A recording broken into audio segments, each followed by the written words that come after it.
denied a coronation oath and signed it. Peter is going to talk to us about it right now. Thank you, Peter. Thank you. I was just roped into this yesterday, might I point out, and it's not exactly the most warm of topics, because obviously a lot of us know the implications of it by the fact that we've been in the European Union and we've seen what's happened.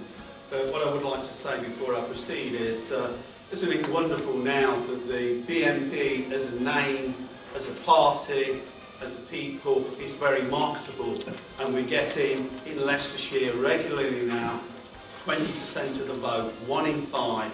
People are stirring, people do want this country back, and we can live now, not only with hope, but with the sure knowledge that we are going to gain large results, good results, in hopefully the near future. Yeah.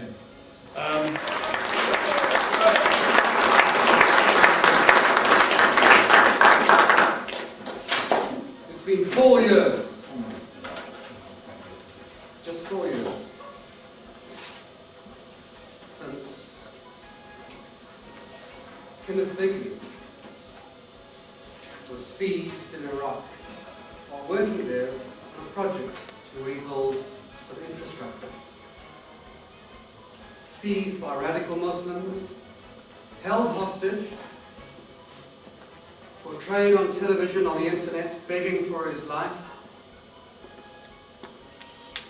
and then his final execution and murder. So-called ethnic minorities.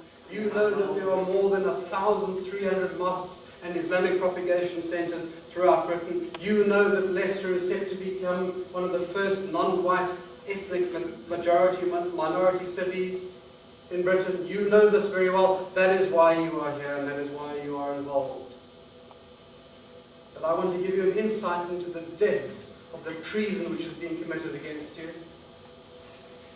In an Islamic state, the so-called people of the book, i.e. Christians and Jews, are actually, strictly according to the Quran, allowed to live in Islamic state, provided they pay a special tax to the Islamic State to support the Muslims in that country. This tax is called a dhimini, D-H-I-M-I-N-I. And a dhimini is a special tax placed upon non-Muslims to subsidize and pay for things demanded by the Muslim population. Now you would think that we are not living in an Islamic state yet. You would think that. But you all know that according to Sharia law, which is already being practiced informally, and in fact, someone in the audience here, someone who will be familiar to everyone here, I'm sure, and Mr. DJ Hazlitt of Leicester, who took it upon himself to demand from the Leicester City Council to please explain some things in terms of the Freedom of Information Act. And I'll read you a letter, because the letter will explain to you exactly what went on. I don't have to comment anything, and hats off to Mr. Hazlitt for doing this one. This is from Alison Greenhill, the Principal Accountant of Leicester City Council. Dear Mr. Hazlitt, in response to your inquiry dated 22nd of May, I've been able to ascertain the following information under the Freedom of Information Act follow-up request. 1. The Muslim Burial Council of Leicester, in relation to out-of-hours Muslim funerals. You are all aware that the Muslim religion demands that if you die, you must be buried within 24 hours, otherwise maybe you don't go to heaven, or I don't know, I'm not sure. Anyway, that's the story. The payment of £58,145 in the year 2007-2008 relates to internment fees for which a contractual arrangement is in place. That's legalese for saying they pay a private contractor to ensure that Muslims can be buried after hours. This provides a Muslim burial service outside council weekday working hours. It does allow for Muslim burials to be conducted during evening, daylight and at weekends and on bank holidays, so as to enable a service to be provided that can best reflect the Muslim funeral requirement of burial within 24 hours of death. A special tax on non-Muslims to subsidize Muslims. Second request. Federation of Muslim Organizations in relation to a grant to promote community cohesion. The grant to the Federation of Muslim Organisations was agreed by Cabinet at its meeting on 15th of October 2007. The grant, taxpayers' money going to the local authorities to subsidise certain organisations. The grant is to support the Council's activity promoting community cohesion, and in particular to 1. Build capacity for community leadership. Hello. Any organisations amongst the white community building capacity for community leadership? I think not. Assist communication, consultant and engagement with the Council and its partners. I don't know what that means. Improve access to its services. Participate in and contribute to interfaith work. Promote democratic participation. You know what that is all about? That is all about something called community cohesion, a community cohesion project which has as one of its subsidiaries a directive for supplementary education. Every local authority in this country has a section devoted to overcome invasion after invasion, ward or threat after threat.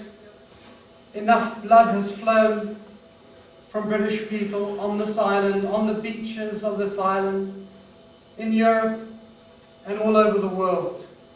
We know that we will never stop fighting.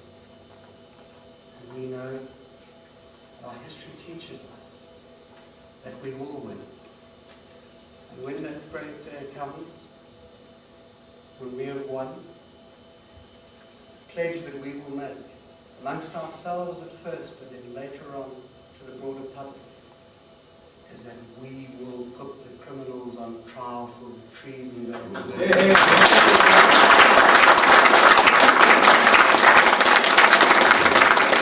We will put on trial, and we will make sure, through whatever means are necessary, that the right which we grant to every other people on earth, the right to be themselves in their own nations, the right to practice their own culture, their own religion, in their own nations, in their own territory, the right to be themselves without fear of foreign domination, that right which we grant to them, we will make sure that we claim for ourselves in the most reasonable and moderate fashion that we can. And the whole world will stand back, and they will hear the British lion roar again. And we will stand in front of everyone and say, we owe nobody nothing. We are proud of who we are. We have the right to be who we are. And we have fought and sacrificed for this. And not you nor anyone will take it away from us. Thank you.